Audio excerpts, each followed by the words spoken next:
The Nazi baby factories. Manufacturing perfect Aryans. Engineering the master race. Hitler's human breeding farms. Breeding for the Reich. So, what exactly was Hitler doing? All right, we are diving deep into the story of Lebensborn. Our story begins in an unlikely place, Candido Godoy, a small remote town in the southernmost state of Brazil, Rio Grande do Sul. At first glance, it appears to be just another quiet, ordinary Brazilian community. But as you enter, you discover its world-famous specialty, twins. In this small township of fewer than 7,000 people, most of whom are descendants of German immigrants who crossed the ocean after the World Wars, an astonishing number of twins are born.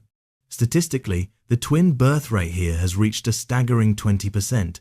To put that in perspective, the global average is closer to 1.1%. This statistical anomaly has, for decades, attracted the attention of experts and academics worldwide, all searching for an answer. Everyone is actively searching for the cause. They've studied everything, the residents' genetics, the local environment, even the water supply. But no rational explanation has been found. This is where the story takes a dark turn. An Argentine historian, Jorge Camarasa, proposed a chilling hypothesis. The truth behind the twin town might be connected to the anthropological experiments of the infamous Nazi angel of death, Dr. Josef Mengele. Camarasa alleged that after World War II, Mengele fled to Brazil and conducted human experiments in this very town for years, all in an attempt to create the Nazis' perfect master race. So, what really happened? Today, we uncover one of the most monstrous reproductive experiments in history. To understand this obsession, we must go back to 1933 when Hitler seized power. By 1935, the second most powerful man in the Reich, SS leader Heinrich Himmler, established the Lebensborn project, the Fountain of Life. Its purpose, rooted in the twisted theory of eugenics, was to nurture a superior and pure Aryan race.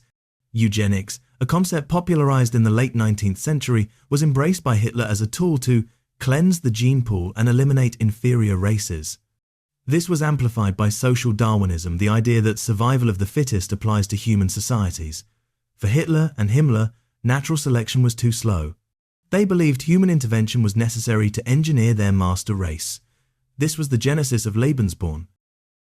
Initially, the Lebensborn project acted as a state-sanctioned maternity home. It welcomed racially pure pregnant women who were treated like royalty and given the best possible care. But the pool of willing, qualified women was far too small. The SS needed a new strategy. In 1936, they targeted 8-year-old Hildegard Trutz.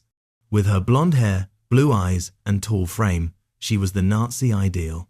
An SS leader approached her and said, "If you don't know what to do with your future, why not give the Führer a child? We need people like you." Driven by patriotic indoctrination, Trutz immediately signed up, along with hundreds of other beautiful, pure German girls. What happened next was cold and systematic. The girls signed secrecy agreements and were matched with SS officers. It was a large-scale, anonymous dating event. The girls had a week to choose an officer they liked. After doctors identified their ovulation day, the girl and her chosen officer were sent to a room for 3 nights, driven by a patriotic duty to conceive. The participants did not even know each other's names. Once the girl was successfully pregnant, the officer returned to the battlefield. The women were treated as breeding stock, the children like products on an assembly line born to serve the Reich. But even this factory was too slow for Hitler's ambition. He wanted 120 million Aryans by 1980. So, the SS expanded their harvest by force. They began kidnapping racially valuable children from occupied countries like Poland, Norway, and France. If a child had blonde hair and blue eyes, they were taken, sometimes ripped directly from their mother's arms.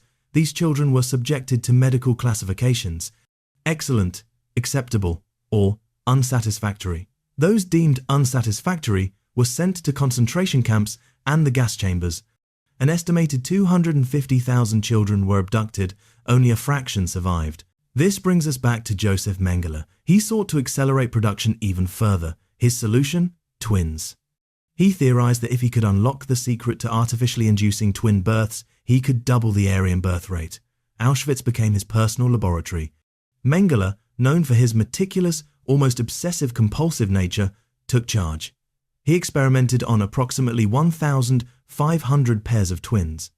By the end of the war, fewer than 100 pairs were left alive. Eva and Miriam Moses were two of those survivors. When their family arrived at Auschwitz, an SS guard famously shouted, "Twins! Twins!" Eva and Miriam were immediately pulled away from their mother, whom they would never see again. In the lab, they endured horrific procedures. On Mondays, Wednesdays, and Fridays, they were stripped naked and measured for up to 8 hours. On Tuesdays, Thursdays, and Saturdays, they were taken to a blood lab and injected with unknown, powerful drugs. Eva recalls falling severely ill, her limbs swelling and a high fever raging. A doctor remarked, "Too bad, she's so young, she only has 2 weeks to live."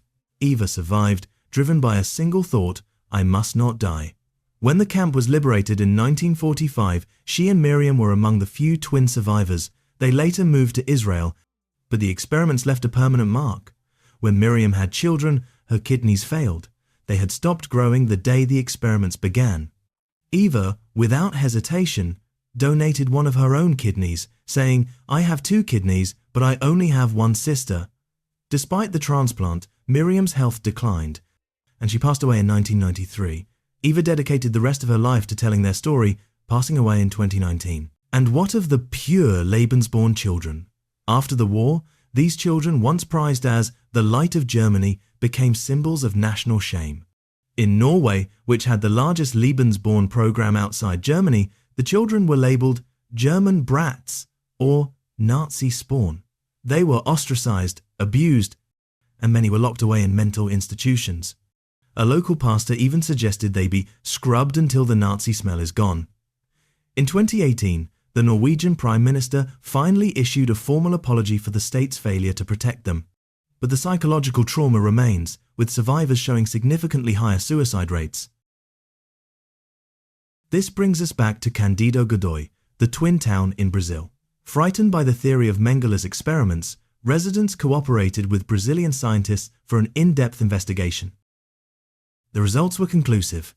By studying historical birth and baptism records, researchers found that the spike in twin births actually began in 1927, years before the Nazis were active in Brazil and long before Mengele arrived. The town's mystery had a different, likely genetic, cause. The Nazis' entire monstrous eugenics program, which caused the suffering and death of hundreds of thousands, was an abject failure, unable to produce the master race they so desperately craved. It's strange that some people still admire figures like Hitler, seeing them as outstanding talents. What are your thoughts on the Lebensborn project? And, given his ambition, do you believe Hitler's death was as simple as history tells us? Let us know your thoughts in the comments below.